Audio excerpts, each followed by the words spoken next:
ए, धन्यवाद। Am I audible? मैले बोलेको सुनिँदैछ है? हजुर हुँदैछ। Okay, thank you sir, providing me this opportunity. मलाई चाहिँ यो बोल्ने मौका दिनुभएकोमा धेरै धेरै धन्यवाद। र म आज खास गरेर चाहिँ यो जुन हाम्रो सांस्कृतिक हाम्रो लचकताको माध्यमबाट आत्महत्या रोकथाम गर्न सकिन्छ त भन्ने सन्दर्भमा चाहिँ कुराकानी गरिराखेको छु। र खास गरेर आत्महत्या suicide prevention through the art based cultural resiliency practice during the कोभिड-19 क्राइसिस भनेर चाहिँ हामी यसमा कुराकानी गरिराखेका छौँ। र यो पछिल्लो केही समय यता या पछिल्ला केही समयदेखि चाहिँ नेपालमा आत्महत्याको जोखिम चाहिँ बढेको भन्ने विभिन्न सञ्चार माध्यमहरूमा आइराखेको तपाईँ हामी सबैलाई चाहिँ विदितै छ। र यो जुन यो क्राइसिसको कारणले गर्दाखेरि विभिन्न प्रकारका जुन मानसिक स्वास्थ्य समस्याहरू देखिएको छ, त्यो मानसिक स्वास्थ्य समस्याको कारणले गर्दाखेरि विभिन्न प्रकारका चाहिँ यो मानसिक स्वास्थ्य समस्या सँगसँगै आत्महत्याको जोखिम पनि बढ्दो छ भनेर चाहिँ विभिन्न बाहिरतिर गरिएका अध्ययनहरूले पनि देखाइरहेको छ। र खास गरेर लकडाउनको कारणले गर्दाखेरि एउटा हाम्रो नेपालमै गरिएको एउटा सानो एउटा संस्थाले गरेको अध्ययनलाई आधार मान्ने हो भने लकडाउनको बेलामा चाहिँ मेन्टल हेल्थ इस्यु कस्तो छ त भन्ने सन्दर्भमा चाहिँ जुन हाम्रा के भन्छ त भन्दाखेरि त्यो एउटा अध्ययनले के देखाएको छ भने 36% जतिमा चाहिँ कुनै न कुनै प्रकारको चाहिँ मानसिक स्वास्थ्य समस्या छ भन्ने देखाएको छ भने त्यसै गरेर चाहिँ केही व्यक्तिहरूमा चाहिँ स्याडनेस 28% रेस्पोन्डेन्टहरूमा चाहिँ स्याडनेसको समस्या छ भन्ने देखाएको छ भने त्यसै गरेर चाहिँ रेस्टलेसनेस खास गरेर चाहिँ 18% जतिमा चाहिँ रेस्टलेसनेसको समस्या छ भन्ने देखाएको छ भने त्यसै गरेर चाहिँ 18% जतिमै फियरफुलनेस छ भनेर चाहिँ ऱ्यापिड जुन स्टडी गरिएको थियो त्यसको चाहिँ रिजल्टले भन्छ। भने यसै गरेर चाहिँ विभिन्न देशहरूमा पनि खास गरेर चाहिँ विभिन्न प्रकारका चाहिँ मानसिक स्वास्थ्य समस्याहरू तनावहरू चिन्ता के भन्छ त भन्दा तनाव चिन्ता अनि त्यसै गरेर चाहिँ उदासीनता अनि त्यसै गरेर चाहिँ सामान्य खालका मानसिक स्वास्थ्य समस्याहरू निन्द्रासँग सम्बन्धित गडबडीहरू अनि त्यसै गरेर चाहिँ खाना खाने प्याटर्नसँग सम्बन्धित गडबडीहरू चाहिँ देखिएको भन्ने चाहिँ विभिन्न अध्ययनहरूले चाहिँ जस्टिफाई या पुष्टि गरेको अवस्था छ। भने त्यसै गरेर अब यो कोभिड-19 को जुन क्राइसिस छ त्यो क्राइसिसको कारणले गर्दाखेरि सम्पूर्ण व्यक्तिहरू प्रभावित भएकोमा त्यसमा हामी कुनैलाई पनि किनकि यो विश्वव्यापी रूपमै यसमा समस्या देखिएको हुँदाखेरि चाहिँ यसमा दुई मत छैन। र खास गरेर चाहिँ यो कारणले गर्दाखेरि या यो क्राइसिसको बेलामा खास गरेर चाहिँ केही पपुलेसनहरू चाहिँ अलि कम्पेरेटिभली बढी प्रभावित छ भन्ने प्रकारको विभिन्न अध्ययनहरूले देखाएको छ। खास गरेर चाहिँ जस्तै ओल्ड एज पिपलहरू या ज्येष्ठ नागरिकहरूमा चाहिँ यसको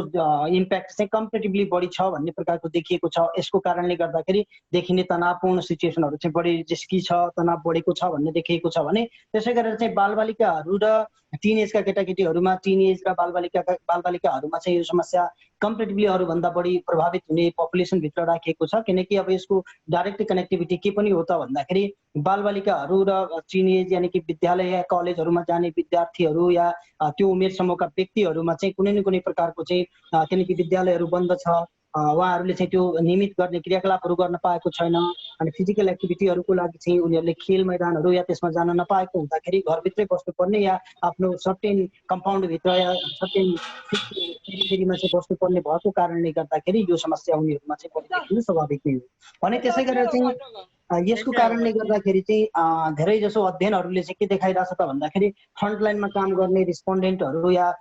रिस्पोन्डेन्टहरू चाहिँ खास गरेर चाहिँ जसरी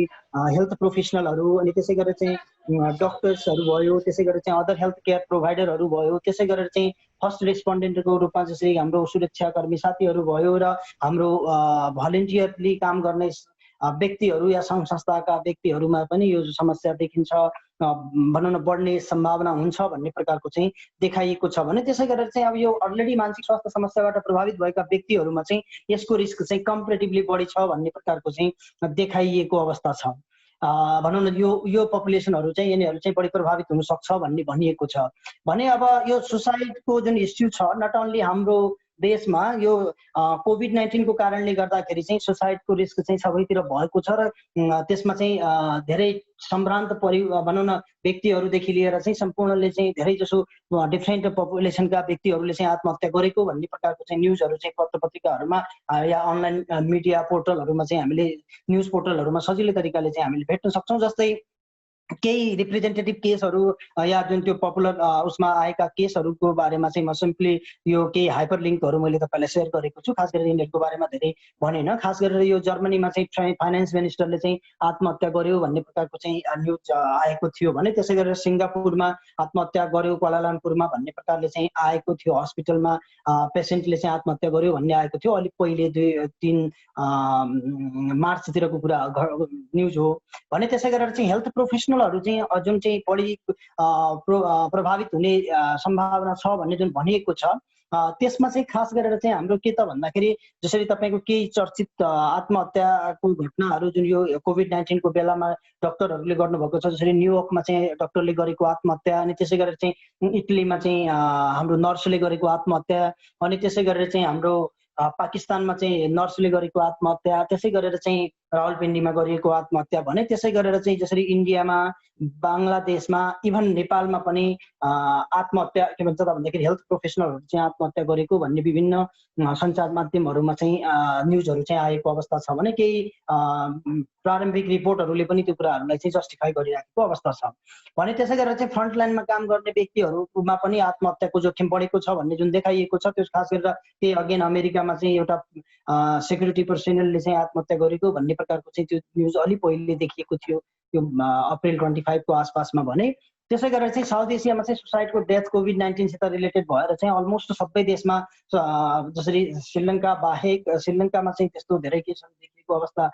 खै थाहा भनौँ न मिडियामा चाहिँ कम्पेरिटिभली कम आएको छ भने, नभए बङ्गलादेश, नेपाल, इन्डिया, पाकिस्तान सबैतिर चाहिँ आत्महत्याको कारणले गर्दाखेरि विभिन्न डेथहरू भएको छ भन्ने प्रकारको चाहिँ न्युजहरू चाहिँ देखिराखेको छ भने। त्यसै गरेर चाहिँ यो केही हाइपर लिङ्कहरू तपाईँले चाहिँ हेर्न सक्नुहुन्छ भने, जसरी इन्डियामा चाहिँ एउटा रिसर्च गरिएको थियो, त्यो रिसर्चले चाहिँ के देखाएको छ त भन्दाखेरि, कोभिड-19 को बेलामा चाहिँ यो लकडाउनको कारणले गर्दाखेरि चाहिँ आत्महत्या बढ्यो, तर आत्महत्या गर्नेहरूमध्ये चाहिँ केहीले चाहिँ कस्ता कस्ता कारणले गर्यो त भनेर चाहिँ एउटा अध्ययन गरिएको थियो। त्यसको तल हाइपर लिङ्क मैले तपाईँलाई सेयर गरेको छु। र खास गरेर त्यसमा चाहिँ के देखाएको थियो भने, लोनलीनेस र fear of the testing of positive, म चाहिँ कोभिड-19 को पोजिटिभ देखिन्छु कि भन्ने हिसाबले चाहिँ धेरै व्यक्तिहरूले चाहिँ आत्महत्या गरेको भन्ने प्रकारको चाहिँ रेस्पोन्समा देखिएको छ, या उनीहरूले चाहिँ न्युजहरूलाई चाहिँ एनालाइसिस गर्दा त्यस्तो देखिएको थियो भने। त्यसै गरेर माइग्रेन्ट्स जुन वर्करहरू हुनुहुन्छ, जुन चाहिँ फर्केर घर जाने बेलामा चाहिँ उनीहरूले सही तरिकाले चाहिँ घरमा जाने इन्भाइरोमेन्ट नपाएको कारणले गर्दाखेरि चाहिँ आत्महत्याको जोखिम चाहिँ बढेको भन्ने प्रकारको देखाइएको छ भने। विथड्रल सिन्डमहरू आइसोलेटेड भएको या कुनै पनि कुरामा चाहिँ इन्ट्रेस्ट नभएको कारणले गर्दाखेरि, या साथीभाइबाट, परिवारबाट, अरूबाट चाहिँ बिस्तारै विथड्रल सिन्डमहरू देखाएर चाहिँ 45% रेस्पोन्डेन्टले चाहिँ आत्महत्या, भनौँ न त्यतिजनाले चाहिँ आत्महत्या गर्यो भनेर देखाइएको थियो भने। त्यसै गरेर चाहिँ यो फाइनेन्सियल डिस्ट्रेस, या जसलाई चाहिँ हामी अहिले इकोनोमिक स्ट्रेस पनि भन्ने गरिएको छ, त्यसको कारणले गर्दाखेरि पनि आत्महत्या भएको भन्ने प्रकारको चाहिँ त्यो न्युजहरूले चाहिँ देखाइएको छ भने। त्यसै गरेर चाहिँ एक्जर्सन, जसरी लामो बाटोसम्म उनीहरूले चाहिँ हिँडेर जानु पर्यो, अनि त्यसले गर्दाखेरि चाहिँ अब लङ डिस्टेन्समा चाहिँ जानुपर्ने, बेयर फुट जानुपर्ने, या त्यो चाहिँ त्यसले गर्दाखेरि, र अब त्यो जुन पुलिस र यो जुन सेक्युरिटी पर्सनलहरूले चाहिँ जुन तरिकाले चाहिँ रेस्पोन्स गर्यो, त्यसको कारणले गर्दाखेरि भायोलेन्ट बढ्यो, र त्यसले गर्दाखेरि चाहिँ आत्महत्याको जोखिम बढेको छ भन्ने प्रकारको चाहिँ देखाइएको थियो भने। दिज आर द, यो सँगसँगै अरूतिर पनि हाम्रो यो त रिप्रेजेन्टेटिभ केसहरू हो, त्यस्तै तरिकाले अरूतिर पनि भएको हुन सक्ने सम्भावना छ भने। अब health, public health intervention and suicide risk, यो किन हो त, सुसाइड रिस्क किन बढेको छ त यो बेलामा भन्ने प्रकारको चाहिँ जुन देखाइएको छ, या विश्वव्यापी रूपमै खास गरेर चाहिँ विकसित देशहरूमा गरिएका, जस्तै अमेरिका, युके लगायतको देशहरूमा या युरोपियन केही कन्ट्रीहरूमा गरिएको अध्ययनले के प्रोजेक्सनहरू चाहिँ गरिरहेछ त भन्दाखेरि, यसपछिको पेन्डेमिक जुन हुन्छ त्यो चाहिँ मेन्टल हेल्थ पेन्डेमिक हुन सक्ने सम्भावना छ भनेको छ भने। अमेरिकामा केही के भन्छ एक्सपर्टहरूले चाहिँ के सजेस्ट गर्नुभएको छ त भन्दाखेरि, अब यो लकडाउन, भनौँ न यो कोभिड-19 को जुन इस्यु छ, त्यो इस्यु कम भइसकेपछि चाहिँ सम्भवतः मानसिक स्वास्थ्य समस्या, भनौँ न आत्महत्या गर्नेहरूको सङ्ख्या चाहिँ करिब करिब अहिले जति छ त्यसले चाहिँ 50 to 60% जतिले इन्क्रिज हुनसक्छ भन्ने प्रकारको चाहिँ भनिएको अवस्था चाहिँ छ भने। त्यसै गरेर चाहिँ के कारणले त्यस्तो हुनसक्छ त भन्ने सन्दर्भमा चाहिँ एउटा त यो जुन त्यो सेकेन्डरी कन्सिक्वेन्सेस अफ द के भन्छ त भन्दाखेरि सोसल डिस्टेन्सिङ या आइसोलेसन या क्वारेन्टाइनमा बस्नुपर्ने कारणले गर्दाखेरि चाहिँ जुन के छ त भन्दाखेरि सोसल सेकेन्डरी कन्सिक्वेन्सको कारणले गर्दाखेरि चाहिँ आत्महत्याको रिस्क बढ्ने चान्स छ भनेको छ भने। त्यसै गरेर चाहिँ अब यो विभिन्न आय स्रोतहरूमा चाहिँ काहीँ न काहीँ चाहिँ मिडियम र लो इन्कम भएका या खास गरेर चाहिँ जुन त्यो मध्यम र निम्नवर्गीय परिवारहरूको चाहिँ इन्कमको स्रोतहरू चाहिँ लस भइराखेको अवस्थामा चाहिँ इकोनोमिक स्ट्रेस बढेको छ। इकोनोमिक स्ट्रेसको कारणले गर्दाखेरि आत्महत्याको जोखिम हुन सक्छ भन्ने प्रकारको चाहिँ प्रोजेक्सन छ भने त्यसै गरेर चाहिँ अर्को के छ त भन्दाखेरि सोशल आइसोलेसनको कारणले गर्दाखेरि यो मनको कुरा त्यो मनले बुझ्ने व्यक्तिहरूको कनेक्टिभिटी कम भयो, जसले गर्दाखेरि चाहिँ सुसाइड प्रिभेन्सनमा जुन चाहिँ हेल्प मिल्ने गरेको थियो सेयरिङ र केयरिङको माध्यमबाट त्यो चाहिँ काहीँ न काहीँ चाहिँ घटेको हुँदाखेरि चाहिँ अरू व्यक्तिसितको कनेक्टिभिटी घटेको कारणले गर्दाखेरि आत्महत्याको रिस्क बढ्न सक्ने सम्भावना देखाएको छ भने त्यसै गरेर चाहिँ हार्ट डिजिज, डिप्रेसन, डिमेन्सिया जस्ता समस्याहरू चाहिँ सोशल आइसोलेसनको कारणले गर्दाखेरि चाहिँ कम्पेरिटिभली इन्क्रिज हुने भएकोले त्यसको डाइरेक्ट इम्प्याक्ट चाहिँ मेन्टल हेल्थ इस्युहरू या आत्महत्याको जोखिमतिर चाहिँ हुन सक्छ भन्ने प्रकारले भनिएको अवस्था छ भने त्यसै गरेर चाहिँ अर्को इम्पोर्टेन्ट फ्याक्टर जुन चाहिँ साह्रै इम्पोर्टेन्ट छ, जुन हाम्रो कल्चरल कन्टेक्स्टको लागि पनि धेरै महत्त्वपूर्ण हुन सक्छ। खास गरेर केही रिसर्चले के देखाएको छ भने जुन चाहिँ हाम्रो कम्युनिटी र रिलिजियस सपोर्टहरू चाहिँ कम्पेरिटिभली घटेको छ, मान्छेहरू भेला हुनु भएन, अनि पारिवारिक रूपमा या सांस्कृतिक रूपमा चाहिँ मनाइने जुन पर्वहरू, मेलाहरू, जात्राहरू त्यो मनाउन नपाउने प्रकारको चाहिँ जुन मेकानिजम भनौँ न यो सोसल डिस्टेन्सिङको कारणले गर्दाखेरि भएको छ र रिलिजियस एक्टिभिटीहरू गर्न नपाउँदाखेरि चाहिँ जो व्यक्तिहरूले चाहिँ रिलिजियस एक्टिभिटी इङ्गेज हुन पाउँदैनन्, खास गरेर चाहिँ विकली जुन चाहिँ रिलिजियस एक्टिभिटीमा चाहिँ इङ्गेज हुने व्यक्तिहरूमा चाहिँ 5 फोल्ड लोवर सुसाइड रिस्क हुन्छ भनेर चाहिँ विभिन्न अध्ययनले देखाएको हुँदाखेरि चाहिँ काहीँ न काहीँ चाहिँ यो एक्टिभिटीहरूमा चाहिँ इङ्गेज हुन नपाएको कारणले गर्दाखेरि पनि आत्महत्याको रिस्क चाहिँ बढ्न सक्छ भन्ने प्रकारको चाहिँ देखाइएको अवस्था छ भने त्यसै गरेर चाहिँ अर्को इम्पोर्टेन्ट कुरा के छ त भन्दाखेरि मेन्टल हेल्थ ट्रिटमेन्टको बेरियर को रूपमा चाहिँ किनकि अहिले सही तरिकाले सजिलै तरिकाले चाहिँ ट्रिटमेन्ट नपाएको अवस्था छ। हाम्रोमा त उसै पनि कम्पेरिटिभली चाहिँ धेरै ठाउँहरूमा चाहिँ मेन्टल हेल्थ ट्रिटमेन्टको चाहिँ एभाइलेबिलिटी थिएन भने जहाँ छ त्यहाँ पनि चाहिँ भएको ठाउँमा पनि सही तरिकाले नपाएको कारणले गर्दाखेरि रिस्क बढ्न सक्ने सम्भावना हुन्छ भन्छ। किनकि जति पनि व्यक्तिहरूले आत्महत्याको कारणले गर्दाखेरि मृत्यु हुने गर्दछ तीमध्ये करिब करिब 90% जति 90% भन्दा बढी व्यक्तिहरूमा चाहिँ कुनै न कुनै प्रकारको डायग्नोजेबल मेन्टल इलनेस हुन्छ भन्ने भनिएको हुँदाखेरि चाहिँ त्यो इम्पोर्टेन्ट छ भने त्यसै गरेर चाहिँ इलनेस र मेडिकल प्रब्लमहरूको कारणले गर्दाखेरि सही समयमा चाहिँ हेल्थ सर्भिसहरू नपाउँदाखेरि पनि त्यसले चाहिँ सुसाइड रिस्क या एडल्ट उमेर सर्टेन रिस्की पपुलेसनहरूमा चाहिँ पेसेन्टहरू या स्पेसली ओल्डर एडल्टहरू भयो अनि त्यसै गरेर डिजेबिलिटी सँग सम्बन्धित इस्युहरू भएका व्यक्तिहरूमा चाहिँ रिस्क बढ्न सक्छ भन्ने प्रकारले भन्न सकिन्छ भने अर्को चाहिँ जुन यो 24 घण्टा 7 दिन 24 घण्टा जुन तरिकाले चाहिँ न्युजहरू दिइएको थियो या त्यो कोरोनासँग सम्बन्धित न्युजको कारणले गर्दाखेरि चाहिँ एक प्रकारको चाहिँ राष्ट्रिय लेभलकै चाहिँ एन्जाइटी क्रिएट भयो र त्यसको कारण कन्सिक्वेन्सले गर्दाखेरि केही व्यक्तिहरूमा चाहिँ अब त खत्तमै हुन्छ कि क्या हो भन्ने प्रकारको नेगेटिभ थटहरू डेभलप भएर चाहिँ रिस्क बढ्ने हुन सक्छ भनेर चाहिँ केही रिपोर्टहरूले या डकुमेन्टहरूले चाहिँ देखाइराखेको छ भने त्यसै गरेर चाहिँ हेल्थ केयर प्रोफेसनलहरूको सुसाइड रेटको डाइरेक्ट कनेक्टिभिटी छ। किनकि टप 5 जुन चाहिँ हाम्रो प्रोफेसनली जुन चाहिँ रिस्क सुसाइड रिस्क हुने पपुलेसन भित्र चाहिँ काहीँ न काहीँ चाहिँ मेन्टल हेल्थ प्रोफेसनलहरू पनि के भन्छ हेल्थ प्रोफेसनलहरू पनि पर्ने भएको कारणले गर्दाखेरि र यो पेन्डेमिकको बेलामा चाहिँ सबैभन्दा फ्रन्ट लाइनमा चाहिँ हेल्थ प्रोफेसनलहरूले नै काम गर्नुपर्ने भएको र त्यो हेल्थ प्रोफेसनल या कुनै पनि व्यक्तिले चाहिँ यो डाइरेक्ट यो क्राइसिसको बेलामा चाहिँ काम गर्दाखेरि त्यसको परिणामस्वरूप चाहिँ सेकेन्डरी ट्रमाको कारणले गर्दाखेरि व्यक्तिहरूमा चाहिँ के त भन्दाखेरि त्यो रिस्क प्रोफेसन रिस्क हुने र खास गरेर चाहिँ वुमेनहरू चाहिँ बढी के भन्छ त भन्दाखेरि हाई रिस्कमा हुने भएको कारणले गर्दाखेरि र खास गरेर यसको सन्दर्भमा चाहिँ जसरी तपाईँको वुहानमा चाहिँ एउटा गरिएको अध्ययनमा चाहिँ के देखाएको थियो भने 62% जति फ्रन्ट लाइनमा काम गर्ने हेल्थ प्रोफेसनलहरूमा चाहिँ कुनै न कुनै प्रकारको चाहिँ साइकोलोजिकल डिस्ट्रेस छ भन्ने प्रकारको चाहिँ पहिलो स्टडी को रूपमा पनि त्यो केही मिडियामा चाहिँ आएको हुँदाखेरि चाहिँ ती सम्पूर्ण कुराले गर्दाखेरि पनि आत्महत्याको रिस्क चाहिँ यो पपुलेसनमा बढेको अवस्था छ भने अब आत्महत्याको जोखिम कतिको स्वाभाविक हो या कति बढी छ त भन्ने सन्दर्भमा चाहिँ जुन केही डेटाबेसले चाहिँ हामीलाई के देखाउँछ त भन्दाखेरि प्रत्येक वर्ष 8 लाख भन्दा बढी व्यक्तिहरूको मृत्यु हुने गर्दछ भने प्रत्येक 3 सेकेन्डमा एकजना व्यक्तिको आत्महत्याको कारणले गर्दा आत्महत्याको प्रयास गर्छ भने 40 सेकेन्डमा चाहिँ एकजना व्यक्तिको मृत्यु हुने गर्दछ भनेर चाहिँ देखाइएको छ भने हाम्रो देश आत्महत्याको जोखिमको हिसाबले चाहिँ 7औं बढी जोखिम भएको देशभित्र चाहिँ पर्छ भनेर चाहिँ 2012 मा गरिएको जुन के छ त भन्दाखेरि डेटाले रिसर्चले WHO र IASC को रिसर्चले चाहिँ देखाएको अवस्था छ भने सबैभन्दा बढी रिस्की पपुलेसन जुन मैले अघि हामीले भन्यौं ज्येष्ठ नागरिकहरू सबैभन्दा बढी रिस्क पपुलेसनमा पर्दछन् भने त्यसपछि चाहिँ 15 वर्षदेखि 29 वर्षसम्मका चाहिँ व्यक्तिहरू चाहिँ यो युवाहरू या यो उमेर समूहका व्यक्तिहरू टिन एज र भर्खर युवा अवस्थामा पुग्न थालेका व्यक्तिहरूमा चाहिँ हाई सुसाइड रिस्क दोस्रो मृत्युको कारण चाहिँ आत्महत्या हुने गर्दछ भन्ने डेटाले देखाउने भएकोले चाहिँ उहाँहरू बढी प्रभावित हुन सक्ने सम्भावना छ भने अर्को फ्याक्टरले के देखाउँछ त भन्दाखेरि 75% या 76% रादर 76% भनेर चाहिँ पछिल्लो उसमा आएको अवस्था छ र त्यति व्यक्तिहरू चाहिँ जति व्यक्तिको मृत्यु आत्महत्याले हुने गर्दछ त्यो चाहिँ लो र मिडल इन्कम कन्ट्री भएका देशहरूमा चाहिँ हुने गरेको छ भन्ने प्रकारको चाहिँ विभिन्न अध्ययनहरूले चाहिँ भनौँ न लो र मिडल इन्कम कन्ट्रीमा हुन्छ भनेर चाहिँ WHO लगायतको चाहिँ प्रोजेक्सन छ। त्यो भएको कारणले गर्दाखेरि चाहिँ हाम्रो जस्तो या साउथ एसियन कल्चरल कन्टेक्स्टमा चाहिँ सुसाइड रिस्क चाहिँ कम्पेरेटिभली बढी हुने चान्स त्यो हो भने यदि हामी अब यो जेन्डर वाइज कस्तो सिचुएसन छ त भनेर चाहिँ यदि हामीले स्टडी गर्छौँ भनौँ न जुन हामीले डेटाबेसहरूलाई चाहिँ हेऱ्यौँ भने फिमेलहरूमा या महिलाहरूमा चाहिँ खास गरेर 2 देखि 3 गुणा बढी चाहिँ आत्महत्याको प्रयास गर्नुहुन्छ भने मृत्यु चाहिँ 2 देखि 3 गुणा बढी चाहिँ पुरुषहरूको चाहिँ हुने गर्दछ भनेर चाहिँ विभिन्न अध्ययनहरूले चाहिँ देखाएको अवस्था छ भने त्यसै गरेर चाहिँ अर्को के छ त भन्दा एज वाइज मैले अघि पनि भने 15 देखि 24 वर्ष उमेर समूहको र सबैभन्दा बढी चाहिँ इल्डरली पपुलेसन यानि कि 75 वर्षभन्दा माथिका व्यक्तिहरूमा चाहिँ आत्महत्याको रिस्क बढी छ भने त्यसपछि चाहिँ दोस्रोमा चाहिँ के त भन्दाखेरि 15-24 र तर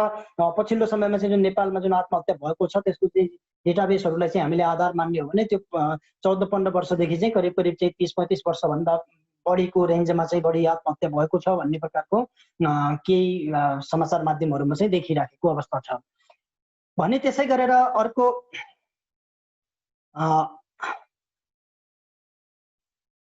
त्यसै गरेर चाहिँ आत्महत्याको बारेमा चाहिँ आत्महत्या रोकथामको बारेमा या आत्महत्याको बारेमा कुरा गर्नु किन आवश्यक छ त भन्दाखेरि एउटा आत्महत्याको कारणले गर्दाखेरि करिब 135 जना व्यक्ति प्रभावित हुने गर्दछन् जुन चाहिँ 108 मिलियन पपुलेसन हुने गर्दछ यानि कि त्यो पपुलेसन चाहिँ प्रत्येक वर्ष चाहिँ आत्महत्याको कारणले गर्दाखेरि चाहिँ प्रभावित हुने गर्दछ। त्यही भएर यो इस्युको बारेमा चाहिँ तपाईँ हामीले चाहिँ कुराकानी गर्नुपर्ने हुन्छ भने एकजना व्यक्तिको आत्महत्याको कारणले मृत्यु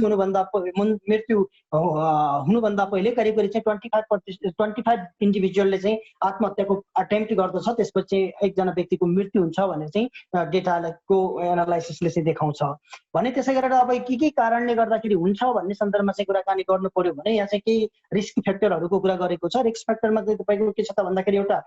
प्रिभियस सुसाइड अटेम्प्टको कुरा छ, पहिलेदेखि नै आत्महत्याको प्रयास गरेका व्यक्तिहरू बढी रिस्कमा हुन सक्छन्, त्यस्तो व्यक्तिहरू चाहिँ अरूभन्दा चाहिँ 8 to 10 फोल्ड बढी चाहिँ रिस्कमा हुन सक्छन् भन्ने प्रकारले चाहिँ भनिन्छ भने त्यसै गरेर चाहिँ अलरेडी जुन के हिस्ट्री अफ सब्सटेन्स एब्युज यानि कि यो लागु औषध दुर्व्यसनीहरू चाहिँ बढी गर्ने व्यक्तिहरूमा चाहिँ त्यो रिस्क हुन सक्छ भन्ने प्रकारले चाहिँ भनिएको अवस्था छ भने त्यसै गरेर चाहिँ फिजिकल डिजेबिलिटी र इलनेसहरूको कारणले गर्दाखेरि पनि हुन सक्छ भने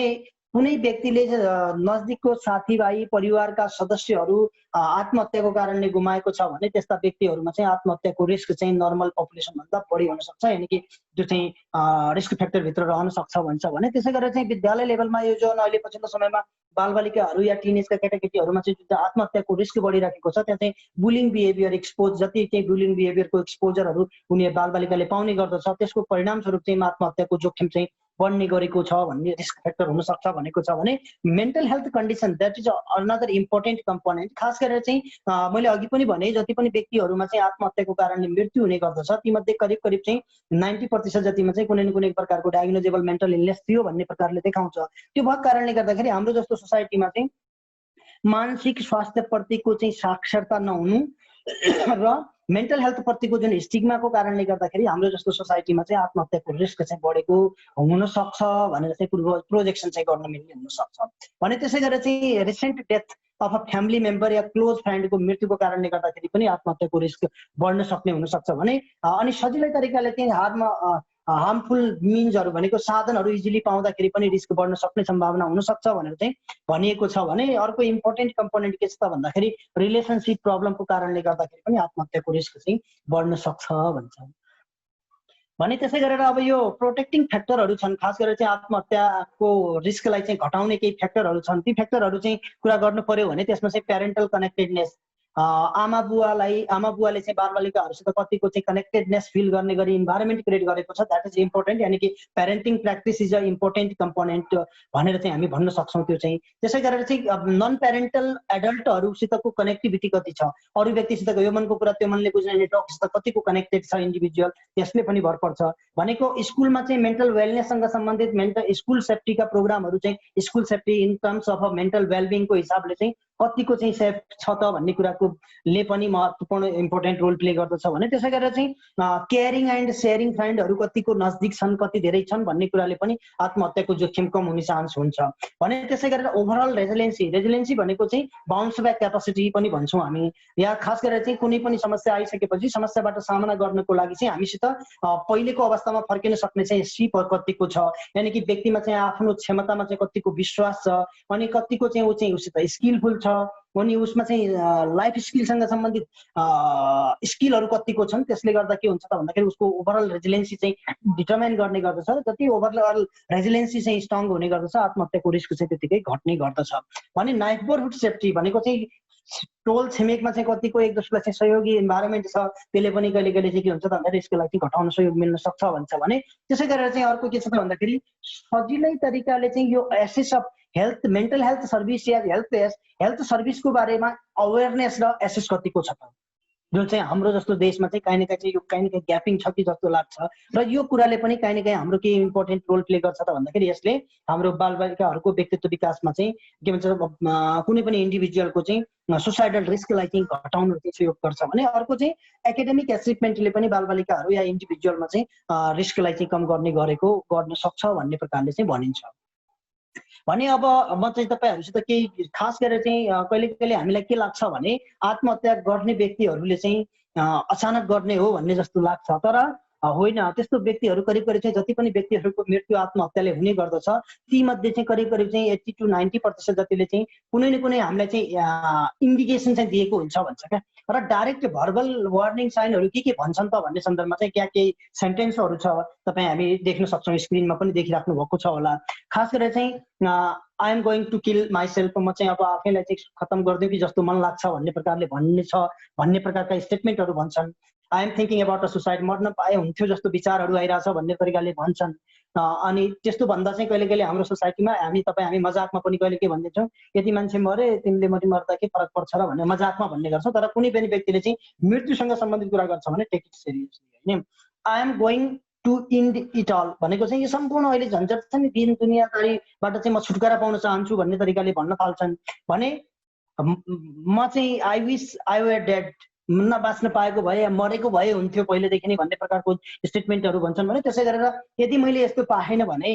if such and such doesn't happen I will kill myself, म चाहिँ आफूलाई चाहिँ समाप्त गरिदिन्छु भन्ने प्रकारका चाहिँ डाइरेक्ट भर्बल साइनहरू चाहिँ उनीहरूले हामीलाई भन्ने गर्नुहुन्छ। भने केही इन्डाइरेक्ट भर्बल साइनहरू पनि उनीहरूले चाहिँ भन्ने गर्नुहुन्छ, जस्तै I shouldn't have been born, मैले चाहिँ जन्मिनै पर्दैन थियो या जन्मेर बेकार गरेछु भन्ने प्रकारको विचारहरू एक्सप्रेस गर्न थाल्छन्। My family would be a better off without me, म बिना नै मेरो परिवार चाहिँ साह्रै सुखी हुन्थ्यो, म भएर चाहिँ दुखी भइरहेछ भन्ने प्रकारको चाहिँ कहीँ न कहीँ त्यस्ता स्टेटमेन्टहरू चाहिँ इन्डाइरेक्टली भन्न थाल्छन्। I wish I were dead, अनि त्यसै गरेर I won't be around as much longer, भनेको म चाहिँ अब यो धेरै दिन दुनियाँसित चाहिँ यस्तो गरेर चाहिँ धेरै लामो समयसम्म बस्छु जस्तो लाग्दैन भन्ने तरिकाले भन्न सक्छन्। भने I just want विन्ट out,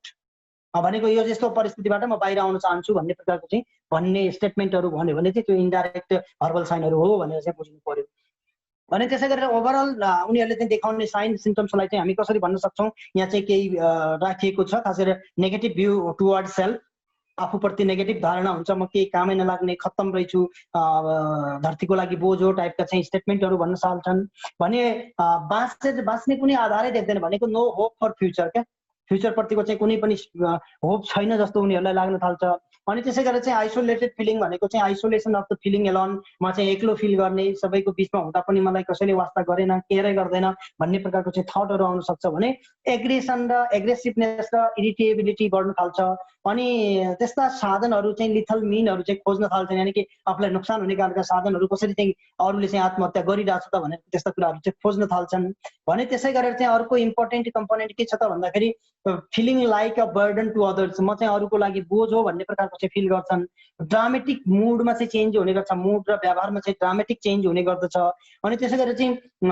frequently talking about death, मृत्युको बारेमा चाहिँ फ्रिक्वेन्टली कुराकानी गरिराख्छन्। उनीहरूले चाहिँ सोसल साइटहरूमा पनि त्यस्तो कुराहरू लेखिराख्छन् भने उनीहरूले चाहिँ बोल्दाखेरि पनि साथीभाइहरूसित या घर परिवारसित पनि कुराकानी गर्दा मर्न पाए हुन्थ्यो भन्ने प्रकारको चाहिँ मिनिङ जाने खालका चाहिँ इन्फर्मेसनहरू चाहिँ काहीँ न काहीँ चाहिँ उनीहरूले एक्सप्रेस गरिराखेको हुन्छन्। भने आफूलाई चाहिँ हार्म गर्ने व्यवहारहरू गर्छन्। जस्तै भन्नु खोजेको कुरा के हो त भन्दाखेरि कहिले लाइक कटिङ बिहेभियर, त्यसै गरेर चाहिँ समयमा खाना नखाइदिने, राति नसुत्दिने समयमा त्यस्ता त्यस्ता व्यवहारहरू चाहिँ आफूलाई हार्म हुने खालका व्यवहारहरू चाहिँ गर्न थाल्छन् भने इङ्गेजिङ अ रिस्की एक्टिभिटी, यस मैले अघि भनिसकेँ। त्यसै गरेर चाहिँ आफूले चाहिँ मर्नुभन्दा पहिले आफूले मिलाउनु पर्ने सम्पूर्ण कामहरू, जसरी घर परिवारको चाहिँ रेस्पोन्सिबल व्यक्ति छ भने फलानलाई यति दिनुपर्ने छ, फलानाबाट यति लिनुपर्ने छ भन्ने प्रकारका यदि त्यो व्यवस्थित गर्ने हो भने यो काम यसरी गर्नुपर्छ, यो गर्नुपर्छ भनेर रेस्पोन्सिबिलिटी चाहिँ हस्तान्तरण गर्ने सुरु गर्छन्। किनकि जुन व्यक्ति आत्महत्याले चाहिँ आत्महत्याको कारणले गर्दाखेरि मर्न चाहन्छ त्यो व्यक्तिको इन्टेन्सन चाहिँ अरू व्यक्तिलाई चाहिँ दुःख दिने नर्मली हुँदैन। त्यो भएको कारणले गर्दाखेरि उनीहरूले चाहिँ सबै एरेन्जमेन्टहरू चाहिँ गर्न थालेका हुन्छन् र हिजोसम्म उसलाई चाहिँ आफूलाई मन परेका सामानहरू या वस्तुहरू चाहिँ अरूलाई नदिने हुन्छन्। त्यो भनेको हिजोसम्म कसैलाई छुन नदिने सामानहरू चाहिँ ल यो तिमी राख, यो तिमी राख, यो तिमी राख भन्ने तरिकाले चाहिँ भन्न थाल्ने हुन्छन् अहिले यो अवस्थामा। भने सामान्यभन्दा अलि बढी चाहिँ सब्सटेन्स युजहरू गर्ने अनि सुसाइडल थ्रेटहरू गर्ने, मर्दिन्छु है भन्ने प्रकारको चाहिँ धम्कीहरू दिने खालका पनि व्यवहारहरू चाहिँ नर्मली गर्ने गरेको देखिन्छ। भने अब त्यसै गरेर चाहिँ यसलाई चाहिँ अब यो साइन सिम्पटम्सलाई चाहिँ हामीले यदि कुराकानी गर्दाखेरि चाहिँ अघि भनेकै कुराहरू हो तर अलि रिपिट भयो होला तपाईँको। खास गरेर चाहिँ म चाहिँ धरतीको लागि बोझ हो, म ट्र्याप्ड फिलिङ भइरहेछ, यहाँबाट बाहिर उम्किने बाटो नै देख्दिनँ भन्ने प्रकारले भन्न सक्छ। अनबियरेबल पेन, सहनै नसक्ने गरेको पेन भइसकेको छ, योभन्दा त बरु मर्न पाए हुन्थ्यो भन्ने प्रकारको चाहिँ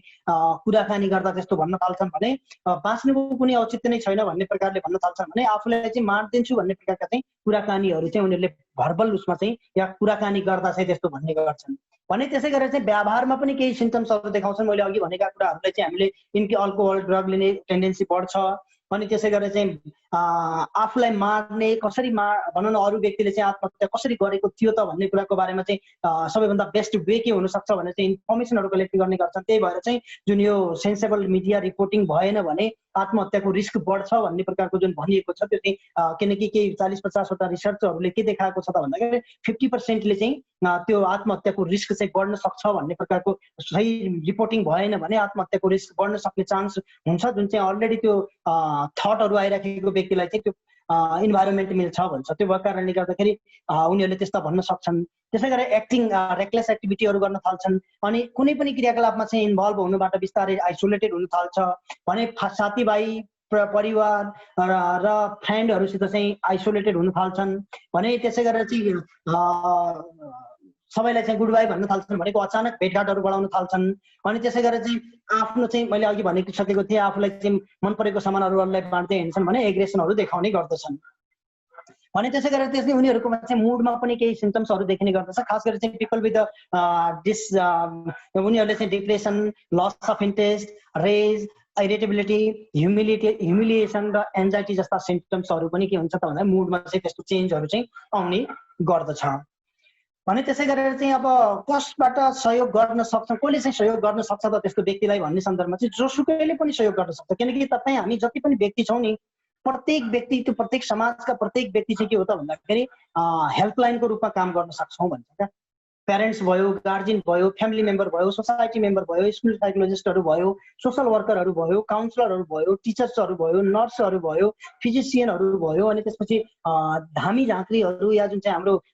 रिलिजियस लिडरहरू भयो या क्लर्जीम्यानहरू भयो, अनि त्यसै गरेर लोकल हस्पिटल या सबैले जोसुकैले पनि हेल्प गर्न सक्छौँ आत्महत्याको रिस्कलाई चाहिँ घटाउनुको लागि। भने त्यसै गरेर चाहिँ अर्को के छ त भने सुसाइड प्रिभेन्सनको लागि चाहिँ गर्न सकिने केही कामहरू जुन छ, सिम्पली एउटा इम्पोर्टेन्ट एउटा चाहिँ मोडल जुन छ खास गरेर चाहिँ टिन सुसाइड प्रिभेन्सनको लागि चाहिँ यो सेभ प्रोग्राम भनेर चाहिँ चलाइराखेको छ, जुन चाहिँ धेरै पपुलर पनि छ वेस्टर्न केही कन्ट्रीहरूमा। इभिडेन्स बेस्ड हो यो। र खास गरेर चाहिँ हामीले के गर्ने सेफ भन्नाले के हो त भन्दाखेरि सुसाइडल थिङ्किङ छ कि छैन भन्ने कुरा हेर्ने पहिलो कुरा। अनि प्रश्नहरू गर्ने, त्यस्तो छ भने चाहिँ किन तपाईँलाई चाहिँ मर्न मन लागिराखेको छ, या तपाईँलाई चाहिँ यो जीवनदेखि वाक्क दिक्क किन, भनौँ न के कुराले गर्दाखेरि मर्न पाए हुन्थ्यो भन्ने विचारहरू आइरहेछ भन्ने कुराले चाहिँ प्रश्नहरू सोध्ने। र जब उनीहरूले रिस्पोन्स गर्छ नि कहिले कहिले चाहिँ हामी भ्यालिडेट गर्दैनौँ क्या, समाजले भ्यालिडेट गर्दैन। त्यो भएको कारणले गर्दाखेरि तपाईँले कसैको एक्सपिरियन्सहरू सुन्नुहुन्छ भने उनीहरूका पर्सनल एक्सपिरियन्सहरूलाई चाहिँ हामीले भ्यालिडेट गर्नुपर्छ। भ्यालिडेट भनेको चाहिँ उनीहरूले सुनिसकेपछि मजाक नगर्ने या त्यसलाई चाहिँ सिरियसली नै, किनकि उसको इस्यु त सिरियस हो नि त भन्ने तरिकाले चाहिँ बुझ्ने। त्यसै गरेर चाहिँ त्यस्ता व्यक्तिहरूलाई चाहिँ इन्करेज टु ट्रिटमेन्टको लागि, किनकि जसरी शारीरिक रोग लागिसकेपछि हस्पिटल गएर या ट्रिटमेन्ट गरेर चाहिँ ठिक हुनसक्छ, त्यस्तै गरेर तरिकाले चाहिँ मानसिक स्वास्थ्यसँग सम्बन्धित जोखिम भयो भने पनि त्यसको चाहिँ ट्रिटमेन्ट हुन्छ भन्ने कुरामा चाहिँ उनीहरूलाई चाहिँ अवेर गराउनुको लागि चाहिँ हामीले यो प्रोग्रामहरू गर्न सक्छौँ भन्छ भने। त्यसै गरेर चाहिँ अहिले खास गरेर चाहिँ यो सुसाइड प्रिभेन्सनलाई चाहिँ हामीले सुसाइड प्रिभेन्सनलाई चाहिँ एक अपर्च्युनिटीको रूपमा लिनुपर्दछ भन्ने भनेको छ। यो च्यालेन्ज छ, सँगसँगै पनि यो च्यालेन्ज हुँदाहुँदै पनि चाहिँ हामीले आत्महत्याको जोखिमलाई चाहिँ न्यूनीकरण गर्ने यो चाहिँ युनिक अपर्च्युनिटीको रूपमा या युनिक टाइमको रूपमा हो भनेर भन्न सकिन्छ भन्छ। खास गरेर चाहिँ सोसल के गर्न सक्छौँ त त्यसको लागि भन्दाखेरि social distance physical distance maintain गरे पनि सोसल डिस्टेन्स नगर भनेको चाहिँ यो मनको कुरा त्यो मान्ने बुझ्ने व्यक्तिहरूसित चाहिँ डिस्टेन्समै भएर भए पनि चाहिँ कुराकानी गर्ने, विभिन्न माध्यमहरू प्रयोग गरेर, हाम्रो टेलिकम्युनिकेसनका माध्यमहरू प्रयोग गरेर युज गर्न सकिन्छ। अनि अहिले अर्को अल्टरनेटको रूपमा यो अपर्च्युनिटीको रूपमा के छ त भन्दा टेलिमेन्टल हेल्थ चाहिँ अपर्च्युनिटीको रूपमा हुन सक्छ भनिन्छ भने। त्यसै गरेर चाहिँ अर्को के छ त भन्दाखेरि increasing access to the mental health केयरहरूमा चाहिँ के त भन्दाखेरि हामीले एसेसिबिलिटी चाहिँ गराउन सक्नु पर्यो अहिले कम्युनिटी लेभलमा भन्ने भनिन्छ भने। सेन्सेबल मिडिया रिपोर्टिङ, यानि कि मिडिया रिपोर्टिङ पनि अर्को अपर्च्युनिटी हुनसक्छ, किनकि मिडियाको चाहिँ इम्पोर्टेन्ट रोल हुने गर्दछ खास गरेर चाहिँ आत्महत्याको जोखिमलाई चाहिँ घटाउनुको लागि। त्यो भएको कारणले गर्दाखेरि उहाँहरूलाई जसरी त्यही भएर चाहिँ मिडिया रिपोर्टिङको चाहिँ सर्टेन WHO र IASCले चाहिँ के भनेको छ त भन्दाखेरि 2 पेजको एउटा गाइडलाइन छ, के भन्ने के नभन्ने भन्ने कुराको बारेमा चाहिँ भनिएको अवस्था छ। त्यो भएको कारणले गर्दाखेरि हामीले त्यसको माध्यमबाट पनि के गर्न सक्छौँ त भन्दाखेरि आत्महत्याको रिस्कलाई चाहिँ घटाउन सक्छौँ भने हामीले अप्टिमिस्टिक सोचाइहरू राख्ने। व्हेन वी लस्ट एभ्रिथिङ, हामीले सम्पूर्ण कुरा गुमाए पनि हामीले भविष्य गुमाएका छैनौँ भन्ने प्रकारको चाहिँ थट चाहिँ हामीले के गराउन सक्नु पर्यो त भन्दाखेरि प्रत्येक इन्डिभिजुअलमा चाहिँ क्रिएट गराउन सक्यो भने सम्भवतः हामी पोजिटिभ हुन सक्छौँ भने। त्यस्तै गरेर चाहिँ केही डिस्टेन्स बेस्ड सुसाइड प्रिभेन्सनका चाहिँ केही प्र्याक्टिसहरू छन् जसले चाहिँ के भन्छ त भन्दाखेरि प्री कन्ट्याक्ट इन्टरभेन्सन, खास गरेर चाहिँ टेलिफोनिक बेस्ड एप्रोचको माध्यमबाट, आउटरिचको माध्यमबाट चाहिँ हामीले आत्महत्या घटाउन सक्छौँ भनेर चाहिँ केही अध्ययनहरूले भनेको हुँदाखेरि चाहिँ हामीले केयरिङ लेटर इन्टरभेन्सन जस्ता केही मेलहरूको माध्यमबाट पनि बचाउन सकिन्छ भनेर चाहिँ इभिडेन्सले चाहिँ त्यो भन्ने भएकोले हामीले त्यसलाई पनि हामीले अपर्च्युनिटीको रूपमा चाहिँ लिन सक्छौँ भन्छ भने। त्यसै गरेर चाहिँ अनभेरिएबल या अनरिलायबल सोर्सहरू, इन्फर्मेसनहरू, न्युजहरूमा चाहिँ कम एक्सेस हुनु पर्यो र त्यसले पनि केही हदसम्म चाहिँ रिस्क घटाउन सहयोग मिल्न सक्छ भन्छ भने। इन्डिभिजुअल्स जुन चाहिँ मेन्टल हेल्थ समस्याहरू अलरेडी देखि छ उनीहरूलाई चाहिँ समस्यालाई चाहिँ न्यूनीकरण गर्नको लागि मेन्टल हेल्थ फर्स्ट एड जस्ता कुराहरूको बारेमा चाहिँ तपाईँ हामीले प्रोफेसनल हेल्प लिने, कहाँ जाने, कसलाई भेट्ने, कुन बेलामा चाहिँ भेट्न जाने भन्ने कुराको बारेमा चाहिँ जानकारी दिन सक्छौँ र त्यो अनलाइन इन्टरभेन्सनहरू या साइकोलोजिकल सर्भिसहरू माध्यमबाट पनि सहयोग गर्न सकिन्छ भने। त्यसै गरेर चाहिँ अर्को के छ त भन्दाखेरि त्यस्ता अफर र सपोर्ट त्यस्ता व्यक्तिहरू जुन चाहिँ त्यो पहिलेदेखि नै चाहिँ त्यस्तो रिस्कमा भएका या हुन सक्ने सम्भावना भएका व्यक्तिहरूलाई चाहिँ हामीले सेल्फ हेल्प ग्रुपहरूको माध्यमबाट पनि सहयोग गर्न सक्छौँ भन्ने प्रकारको भनेको छ भने। हामीले बेसिक हेल्पहरू दिने, त्यस्तो डिजास्टरको बेलामा या क्राइसिसको बेलामा चाहिँ बेसिक हेल्पहरू, खास गरी फुड, सेल्टर र निड, खास गरी मेडिसिन जस्ता बेसिक कुराहरूलाई चाहिँ प्रोभाइड गराएर पनि रिस्कलाई चाहिँ घटाउन सकिन्छ भन्छ भने। त्यसै गरेर युनिभर्सली चाहिँ आत्महत्या रोकथामको लागि चाहिँ गरिने केही प्र्याक्टिसहरू जुन छ युनिभर्सल लेभलमा चाहिँ सुसाइड प्रिभेन्सनका इफर्टहरू जुन गरिएको छ, पब्लिक अवेरनेस क्याम्पेनहरू छ, मेन्टल हेल्थ प्रमोसनका कुराहरू छ, सुसाइड अवेरनेसका कुराहरू, अवेरनेस इन स्कुल करिकुलममा चाहिँ राखिएको अवस्था छ, रिस्ट्रिक्टिङ एसेस अफ मिन्स, आत्महत्याको जोखिम बढाउन सक्ने चाहिँ साधनहरूको चाहिँ लाई चाहिँ रिस्ट्रिक्ट गर्ने कुराहरू छ, मिडिया रिपोर्टिङ गाइडलाइनहरूको माध्यमबाट घटाइराखेको छ भने। वेब बेस्ड सुसाइड प्रिभेन्सनका केही प्रोग्रामहरू छन् र सुसाइड स्क्रिनिङ टुलहरूको माध्यमबाट पनि हामीले के गर्न सक्छ त भन्दाखेरि आत्महत्याको रिस्कलाई घटाउन सक्छौँ भने। अब म जुन इम्पोर्टेन्ट कुरा हामीले चाहिँ के भनेका थियौँ त भन्दाखेरि आर्ट बेस्ड, हाम्रो कल्चरमा भएका आर्ट बेस्ड प्र्याक्टिसहरूलाई चाहिँ हामीले कनेक्ट गराएर पनि आत्महत्याको रिस्कलाई चाहिँ घटाउन सक्छौँ भन्ने जुन मैले भनेको थिएँ त्यसमा यदि तपाईँ हामीले हेऱ्यौँ medicine models of the suicide prevention एक्टिभिटीमा के भन्छ त भन्दाखेरि तपाईँले फिजिकल, इमोसनल, एजुकेसनल हेल्थ र इमोसनल हेल्थ,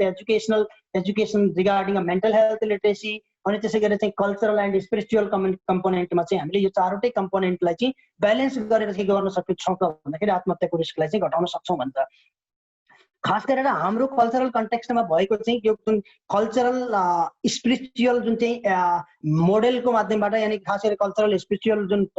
डोमिन छ त्यो डोमिनमा चाहिँ हामीले के गर्न सक्छौँ भने हाम्रो कल्चरमा अलरेडी हामीसित चाहिँ लट्स अफ प्रोग्रामहरू एक्टिभिटीहरू छन् जसले चाहिँ हामीलाई गाह्रो अप्ठ्यारो भएको बेलामा चाहिँ रेजिलिएन्ट हुनुको लागि चाहिँ सहयोग मिल्ने गर्दछ। द्याट्स वाइ हामीले ती कम्पोनेन्टहरूलाई चाहिँ ध्यान दिनु सक्नु पर्दछ भन्छ। खास गरेर मैले यहाँनिर तपाईँलाई के कनेक्ट गर्न खोज्दैछु त भन्दाखेरि हाम्रो जुन साउथ एसियन कल्चर या स्पेसली हाम्रो नेप्लिज कम्युनिटीमा भएको जुन कल्चरल ग्रुपहरू छ त्यो कल्चरल ग्रुपमा चाहिँ धेरै त्यस्ता अलरेडी आत्महत्या रोकथामको लागि या हाम्रो साइकोलोजिकल वेलबिङलाई चाहिँ राम्रो राख्नुको लागि केही एक्टिभिटीहरू हुन सक्छन्। खास गरेर मैले चाहिँ यो आर्ट बेस्ड कल्चरल रेजिलिएन्सी प्र्याक्टिस भनेर जुन वर्ड युज गरेको छु, खास गरेर यो कल्चरल रेजिलिएन्सी टर्मिनोलोजी भित्र के पर्छ त भन्ने कुरा हामीले बुझ्नु पर्यो। खास गरेर चाहिँ कल्चरल ब्याकग्राउन्डले कसरी इन्डिभिजुअल र कम्युनिटीको लेभलमा चाहिँ के हुन्छ डाइभर्स या ओभरकम द एडभर्स सिचुएसनलाई चाहिँ कसरी ओभरकम हेल्प गर्छ भन्ने कुरा चाहिँ भनेको अवस्था छ। खास गरेर चाहिँ हाम्रो कल्चरल रेजिलिएन्सीको माध्यमबाट कल्चरल भ्याल्यू, कल्चरल रेजिलिएन्सी भित्र चाहिँ के कल्चर ब्याकग्राउन्ड भित्र के राखेको छ त भन्दाखेरि कल्चर भयो, कल्चरल भ्याल्यूहरू भयो, अनि त्यसै गरेर भाषाहरू भयो, कस्टम्सहरू भयो, नर्म्सहरू जुन चाहिँ इन्डिभिजुअल लेभलमा as well as a societal लेभलमा चाहिँ के गर्छ त भन्दाखेरि तिनीहरूले हामीलाई चाहिँ एक प्रकारको इनर्जी दिन्छ जसले चाहिँ हामीलाई हाम्रो गाह्रो अप्ठ्यारो परेको बेलामा बाहिर आउन सालको लागि सहयोग गर्छ। र कल्चरल रेजिलिएन्सीले इन्डिभिजुअल र कम्युनिटी लेभलमा चाहिँ आफ्ना डाइभर्स सिचुएसन एडभर्स सिचुएसनहरूलाई चाहिँ ओभरकम गर्नको लागि चाहिँ हेल्प गर्छ। Not only that individual level but also त्यसले चाहिँ सोसियो कल्चरल फ्याक्टरको माध्यमबाट चाहिँ यसले हामीलाई हेल्प गर्छ भनेर चाहिँ भनिएको अवस्था छ। त्यो भएको कारणले गर्दाखेरि हामीले यी प्र्याक्टिसहरू खास गरेर मैले यहाँनिर कल्चरल आर्ट बेस्ड कल्चरल रेजिलिएन्सी जसरी हामी पूर्वी नेपालतिर गयौँ भने, पूर्वी नेपाल स्पेसली यो मिथिला प्रदेशतिर हामीले हेऱ्यौँ भने चाहिँ मिथिला आर्टहरूको माध्यमबाट अनि त्यसै गरेर चाहिँ जसरी हाम्रो विभिन्न कल्चरल प्रोग्रामहरू जसरी तपाईँ यहाँनिर खास गरेर चाहिँ मैले हाम्रो जात्रा पर्व मेलाहरू जुन हुने गर्दछन् डिफ्रेन्ट कल्चरल ग्रुपमा चाहिँ, किनकि मोर देन 80 भन्दा बढी हाम्रो कल्चरल ग्रुपहरू छ, ट्राइबल एथनिक ग्रुपहरू छ भनेर चाहिँ हाम्रो नेपालको जुन इन्डेक्सिङमा चाहिँ राखिएको अवस्था छ भने 125 भन्दा बढी भाषाहरू बोलिन्छ भनेको छ। त्यो भएको कारणले गर्दाखेरि यी सम्पूर्ण कुरालाई उनीहरू प्रत्येक कल्चरल ग्रुपमा चाहिँ बोलिने केही कल्चरल प्र्याक्टिसहरू जुन छन् त्यो कल्चरल प्र्याक्टिसहरूलाई चाहिँ जगेर्ना गरेर पनि हामी के गर्न सक्छौँ त भन्दाखेरि हामीले आत्महत्याको रिस्कलाई चाहिँ घटाउनलाई चाहिँ सहयोग मिल्न सक्छ। जस्तै जात्रा पर्व मेलाहरू अहिलेको जस्तो इन्टरटेनमेन्टका साधनहरू नभएको बेलामा चाहिँ अहिले पनि केही रिमोट एरियाहरूमा खास गरेर चाहिँ मिड वेस्ट, फार वेस्ट र त्यसै गरेर चाहिँ हिमाली या जुन चाहिँ हाई हिल एरियाहरूमा चाहिँ अहिले पनि विभिन्न महिनामा कुनै न कुनै प्रकारका चाहिँ पूजा पर्व पाठ पूजा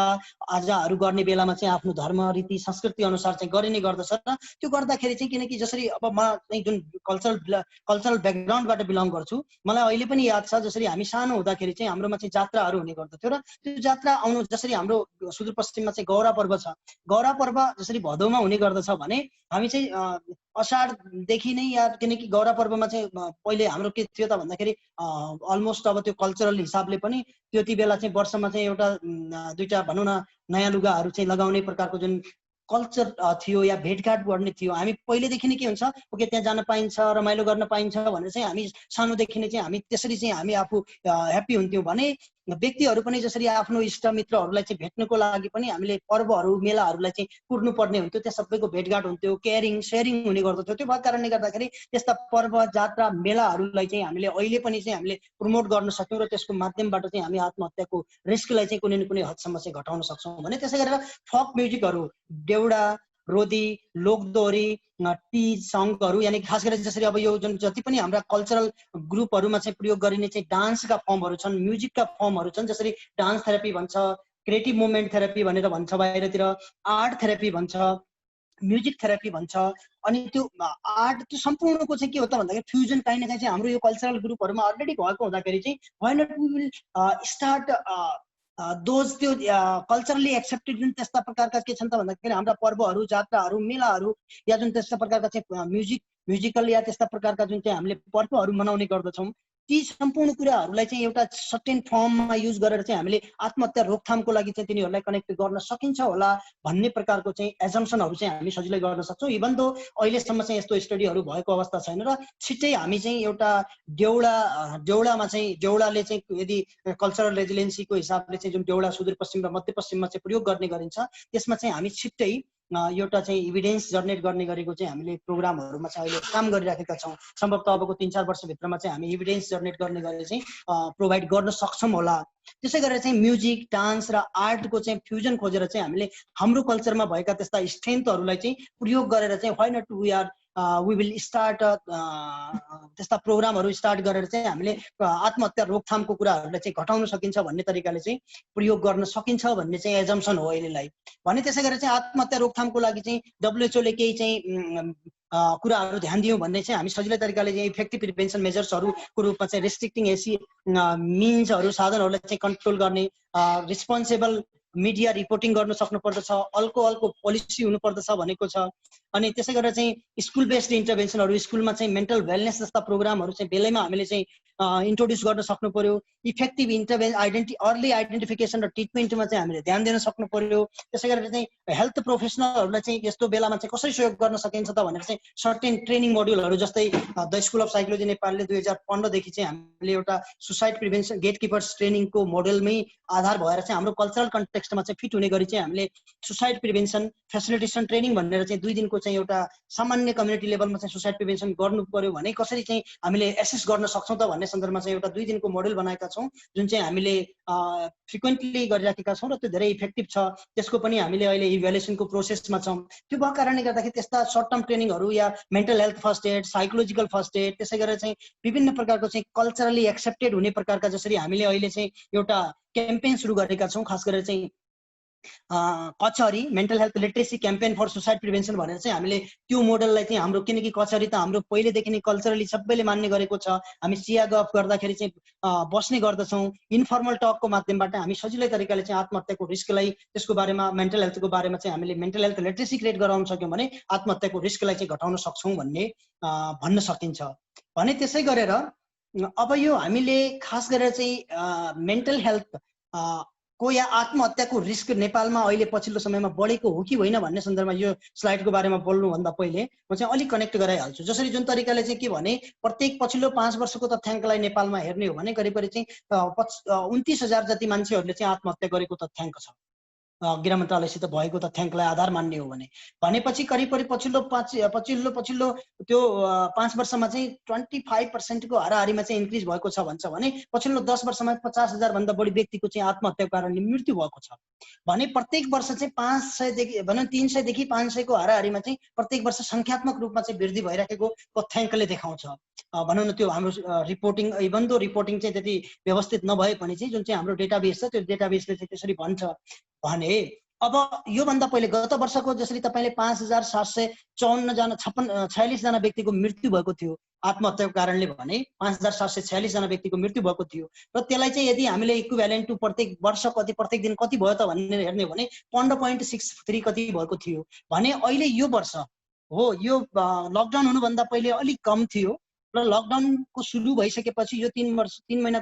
4 महिनाको टाइम पिरियडमा चाहिँ 1500-2000 जना व्यक्तिले आत्महत्या गर्यो, धेरै बढ्यो भन्ने प्रकारको जुन भनिँदैछ। किनकि अहिलेको एभरेज यो बिचमा हेर्ने हो भने एभरेज चाहिँ 18 पोइन्ट समथिङको आसपासमा चाहिँ जान्छ प्रतिदिन भनेपछि त्यो 2-3 बढेको छ। तर ओभरअल वर्षभरिको हेर्ने हो भने जसरी केही हामीले चाहिँ केही उसले हेर्दाखेरि चाहिँ लास्ट इयरको भन्दा चाहिँ धेरै बढी बढेको चाहिँ छैन हो। तर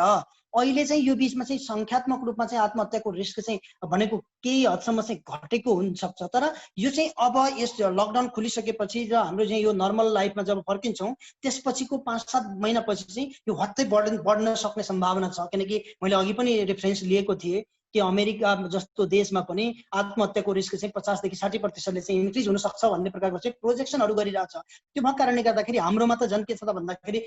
रोजगारीहरू गुमेको छ, वैदेशिक जुन त्यो रोजगारमा जाने व्यक्तिहरूको चाहिँ रोजगारी छुटेको छ, साना मझौला उद्योगहरूको चाहिँ अवस्था पनि चौपटै छ, सानो सानो व्यापार व्यवसाय गरेर गर्ने व्यक्तिहरूको। अनि त्यसै गरेर चाहिँ के छ, पर्यटन व्यवसाय त्यस्तै धरापमा भएको हुँदाखेरि चाहिँ हाम्रोमा चाहिँ आर्थिक क्राइसिस बढ्ने सम्भावना छ। त्यसले गर्दाखेरि चाहिँ डेफिनेटली अबको 5-7 महिनामा चाहिँ यदि धेरै अलिक बढ्यो भने आत्महत्याको रिस्क या आत्महत्याको संख्या धेरै बढ्यो भने त्यसलाई चाहिँ अति हामीले असजिलो मान्नुपर्ने अवस्था चाहिँ छैन। त्यही भएर हामीले बेलैमा यसको बारेमा चाहिँ ध्यान दिनुपर्ने आवश्यक चाहिँ छ। तर अब हामी कसरी ध्यान दिन सक्छौँ, कसरी चाहिँ हामीले हाम्रो मानसिक स्वास्थ्य राम्रो राखेर अरूलाई पनि सहयोग गर्न सक्छौँ त भन्ने सन्दर्भमा चाहिँ म 3-4 कुरा भन्दै म मेरो कुरा सक्छु। त्यसपछि हामी कन्टेन्टमा उसमा के भन्छ हामी छलफलको लागि चाहिँ ओपन गरौँला। अब building positive mental health promotion गर्न सक्यौँ भने हामी सजिलै तरिकाले आत्महत्याको रिस्क या कुनै पनि मानसिक स्वास्थ्यको रिस्कलाई चाहिँ घटाउन सक्छौँ। र त्यसको लागि सिम्पली के गर्ने त भन्दा 4-5 वटा कुरा गर्ने। एउटा चाहिँ हेल्दी रुटिन क्रिएट गर्ने। दोस्रो चाहिँ हेल्दी रुटिन क्रिएट गर्ने भनेको चाहिँ हामीसित चाहिँ हेल्दी हेबिटहरू हुनु पर्यो बिहानदेखि बेलुकीसम्म। किनकि के भन्छ त भन्दाखेरि किनकि हेल्दी हेबिट जुन व्यक्तिको हुने गर्दछ त्यस्तो व्यक्तिमा चाहिँ आत्महत्याको रिस्क या मानसिक स्वास्थ्यसँग सम्बन्धित या डिस्ट्रेसको रिस्क चाहिँ कम्पेरिटिभली चाहिँ कम हुने भन्छ। र हेल्दी रुटिन किन पनि इम्पोर्टेन्ट छ त भन्दाखेरि यदि तपाईँ हामीले कुनै कुरालाई चाहिँ लगातार 66 दिनसम्म गऱ्यौँ भने 66 डेजसम्म चाहिँ कुनै कुरालाई चाहिँ हामीले कन्टिन्युअस रूपमा गऱ्यौँ भने हामीमा चाहिँ त्यो हेबिटको रूपमा कन्भर्ट हुन्छ भन्छ क्या। र कहिले कहिले चाहिँ त्यो 8.5 महिना लाग्न सक्छ। त्यही भएर चाहिँ हामीले डराउन आत्तिनु त भएन। तर हेल्दी हेबिट चाहिँ अहिलेदेखि नै सुरु गरेको भए, लकडाउन सुरु भएको बेलादेखि हामीले सुरु गरेको भए अहिलेसम्म चाहिँ हामीसित धेरै हेल्दी हेबिट हुन सक्थे। र हेल्दी हेबिटमा चाहिँ हाम्रो सेन्सेबल खानेकुराहरू, अनि त्यसपछि साना साना कुराबाट सुरु गर्ने कुरा, अनि साना साना कुरामा चाहिँ ह्याप्पी हुने, अनि 24 घन्टामा चाहिँ आफूलाई चाहिँ सबै फिजिकल एक्सर्साइजदेखि लिएर सम्पूर्ण कुराहरू गर्ने कुराहरू, ती कुराहरू चाहिँ इम्पोर्टेन्ट रूपमा चाहिँ हामीले ध्यान दिन सक्नुपर्छ भन्छ। भने अर्को यो मनको कुरा त्यो मनले बुझ्ने नेटवर्कसित कनेक्टेड। खास गरेर चाहिँ जब तपाईँ हामी गाह्रो अप्ठ्यारोमा जुन व्यक्तिसित चाहिँ जति मान्छेको चाहिँ सेयरिङ र केयरिङ फ्रेन्डहरू हुन्छ त्यति नै बढी के हुन्छ त भन्दाखेरि आत्महत्याको रिस्क या मानसिक स्वास्थ्यको रिस्क चाहिँ घट्ने भएकोले चाहिँ कनेक्सन इम्पोर्टेन्ट छ। र रिसर्चले के देखाउँछ भने यदि तपाईँ कुनै व्यक्तिसित लगातार रूपमा 50 घन्टासम्म यानि कि तपाईँले 50 घन्टासम्म चाहिँ कुनै अपरिचित व्यक्तिसित चाहिँ समय बिताउनु भयो भने त्यो चाहिँ तपाईँको राम्रो साथी बन्न सक्छ भनेर चाहिँ फ्याक्टरले देखाउँछ। भने त्यो अर्को फ्याक्टरले के देखाउँछ भने अमेरिका जस्तो देशमा 2.5 आवर एभ्री डे एभरेजमा चाहिँ मान्छेले चाहिँ टेलिभिजन हेर्छ अरे। तर समाजीकरणको लागि चाहिँ सोसलाइज हुनुको लागि चाहिँ आधा घन्टा पनि समय दिँदैन। र जुन व्यक्तिले चाहिँ सोसलाइज हुनुको लागि चाहिँ कम समय दिन्छ त्यसमा चाहिँ के भन्छ त भन्दाखेरि मानसिक स्वास्थ्य समस्याको रिस्क चाहिँ बढ्छ। त्यो भएको कारणले गर्दाखेरि पनि हामीले त्यो कुरामा ध्यान दिनुपर्छ। अब त्यो कसरी गर्न सकिन्छ भन्ने सन्दर्भमा चाहिँ सिम्पल छ। तपाईँले पहिले भेटेका, पहिले कुराकानी गरेका साथीहरूसित चाहिँ कनेक्टेड गर्नुहोस्। अनि त्यसै गरेर चाहिँ हामी अरू के गर्न सक्छौँ त भन्दाखेरि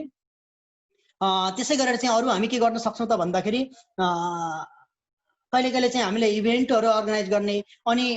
इन्भिटेसनहरूलाई चाहिँ एक्सेप्ट गर्ने, अनि अरूले भनेको इन्ट्रेस्टलाई चाहिँ हामीले ध्यानमा दिने, त्यस्ता त्यस्ता कुरा गरेर चाहिँ हामी सजिलै तरिकाले चाहिँ सेट गर्न सक्छौँ। भने अर्को आफ्नो फिलिङलाई चाहिँ ओन गर्ने, यो अनदर इम्पोर्टेन्ट फ्याक्टर भनेको चाहिँ तपाईँ हामी भित्रबाट जस्तो फिल गरिरहेको छ त्यो भन्ने क्या, एक्सप्रेस गर्ने। म खुसी छैन भने म खुसी छैन भन्न सक्नु पर्यो क्या। तर हाम्रोमा त के छ, बाहिर हामीले भित्र चाहिँ खुसी छैनौँ तर बाहिर चाहिँ के भन्छ त हैन एभ्रिथिङ इज फाइन भन्ने तरिकाको हाम्रो जुन कल्चर छ नि, that is a very dangerous for our psychological wellbeing. त्यो भएको कारणले गर्दाखेरि हामीले के गर्न सक्नु पर्यो त भन्दाखेरि किनकि अङ्ग्रेजी भाषामा चाहिँ करिब 3000 भन्दा बढी वर्डहरू छ भन्छ आफ्नो इमोसनल एक्सप्रेसन गर्न सक्ने। र जुन व्यक्तिले चाहिँ सजिलै तरिकाले आफ्नो इमोसनहरूलाई चाहिँ एक्सप्रेस गर्न सक्छ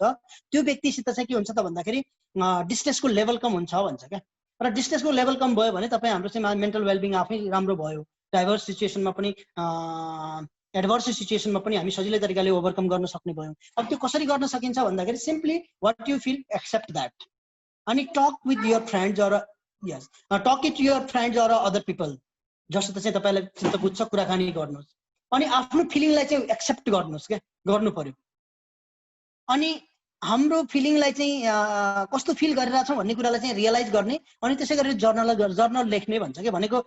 दिनभरिमा चाहिँ कस्तो प्रकारको मुडहरू डेभलप भयो त, कस्तो फिलिङहरू आयो भनेर चाहिँ बेलुकीतिर सुत्दाखेरि चाहिँ 3वटा राम्रा भनेको पोजिटिभ मुड र 3वटा चाहिँ नेगेटिभ मुडको बारेमा चाहिँ हामीले लेख्न थाल्यौँ भने वर्षभरिमा चाहिँ हामीसित करिब चाहिँ 1000 भन्दा बढी वर्डहरू हुन्छ। लाइक त्यो भएको कारणले गर्दाखेरि हामीले 1000 भन्दा पोजिटिभ 1000 भन्दा बढी नेगेटिभ वर्डहरू हुन्छ। नेगेटिभ भनेको चाहिँ पोजिटिभ र नेगेटिभ इमोसनलाई चाहिँ एक्सप्रेस गर्ने हुन्छ। र जुन व्यक्तिसित चाहिँ एक्सप्रेस गर्न सक्ने टेन्डेन्सी हुन्छ त्यो व्यक्तिलाई चाहिँ साइकोलोजिकल वेलबिङ चाहिँ राम्रो हुने गर्दछ। द्याट्स वाइ यो तरिका अपनाउन सक्छौँ। भने अर्को इम्पोर्टेन्ट कुरा, eliminating a toxic influence individuals. That is very crucial component. भनेको चाहिँ यो टक्सिक इन्फ्लुएन्स भनेको केही व्यक्तिहरूको सङ्गतमा हामी यस्ता व्यक्तिहरूको सङ्गतमा बस्छौँ जुन व्यक्तिहरूले तपाईँ हामीलाई चाहिँ फाइदा कहिले पनि गर्दैन, तर तिनीहरूको सङ्गत पनि छोड्न मान्दैनौँ क्या हामी।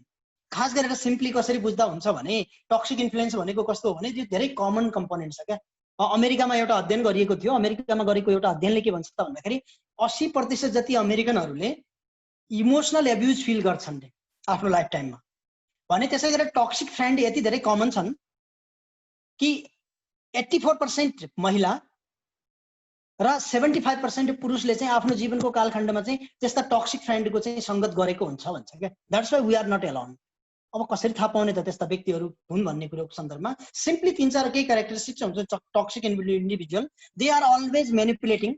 आफ्नो फाइदा हुने कुरा गर्छन्, म्यानिपुलेटिङ गर्छन्, अनि अरूको अगाडि तपाईँलाई चाहिँ राम्रो कहिले पनि देखाउँदैन, तिमीलाई केही पनि आउँदैन भन्ने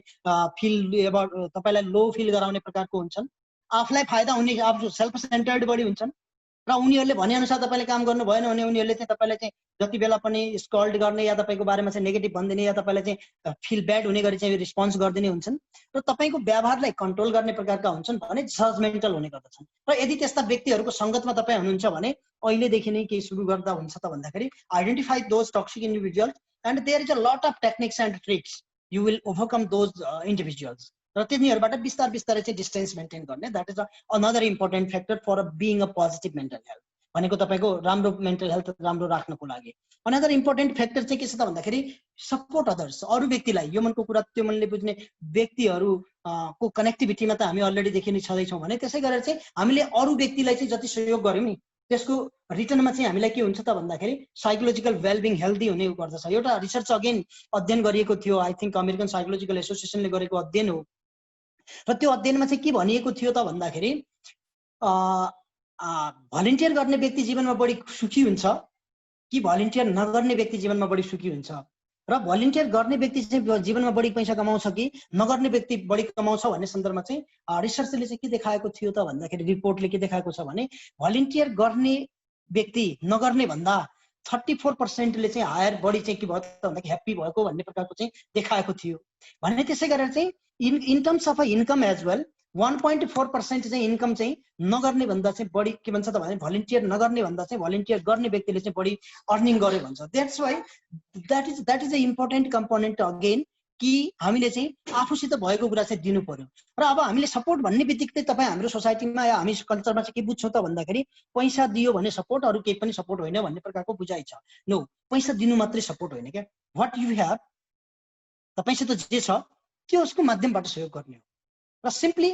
लिसन युर फ्रेन्ड एन्ड साथीभाइहरूलाई सुन्ने, अनि त्यसपछि के चाहिँ तिमीलाई सहयोग मैले गर्न सक्छु त भनेर चाहिँ अफर गर्ने, अनि भनेको कुरा वचनदै कुरा राख्ने, अनि अरू व्यक्तिलाई चाहिँ लो फिल गर्ने गरी चाहिँ कहिले पनि व्यवहार नगर्ने,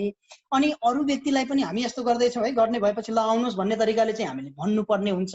र यति कुराहरू गर्न सक्यौँ भने सम्भवतः हामी सजिलै तरिकाले चाहिँ हाम्रो मेन्टल वेलबिङ राम्रो राख्न सक्छौँ। हाम्रो मेन्टल वेलबिङ या हाम्रो मेन्टल वेलबिङ राम्रो भयो भने हामीलाई चाहिँ नेगेटिभ भाइबहरू कमाउने गर्दछ भने हामीसित सानिध्यमा आउने व्यक्तिहरूको पनि मेन्टल वेलबिङ राम्रो हुने गर्दछ। खास गरेर चाहिँ युथहरूले चाहिँ यो इस्युलाई चाहिँ हामीले ध्यान दिन सक्यौँ भने सम्भवतः हामी धेरै कुराहरू चाहिँ गर्न सक्छौँ र आत्महत्याको जोखिमलाई चाहिँ हामी सजिलै तरिकाले न्यूनीकरण गर्न सक्छौँ। त्यसको लागि सिम्पली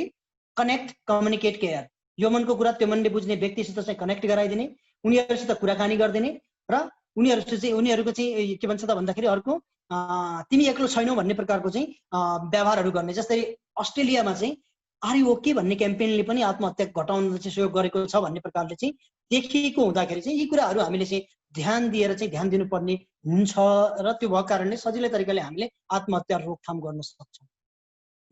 भन्दै म चाहिँ मेरो यो कुराहरू चाहिँ यहीँ नै राख्छु। र अब तपाईँको केही प्रश्नहरू रहेछ भने म त्यो प्रश्नहरूलाई चाहिँ लिनेछु भन्दै म चाहिँ हाम्रो धीरेनजी या आजको यो सहजकर्तालाई चाहिँ फ्लोर हस्तान्तरण गर्दछु र प्रश्नहरू केही छ भने I will be happy to address those questions. Thank you.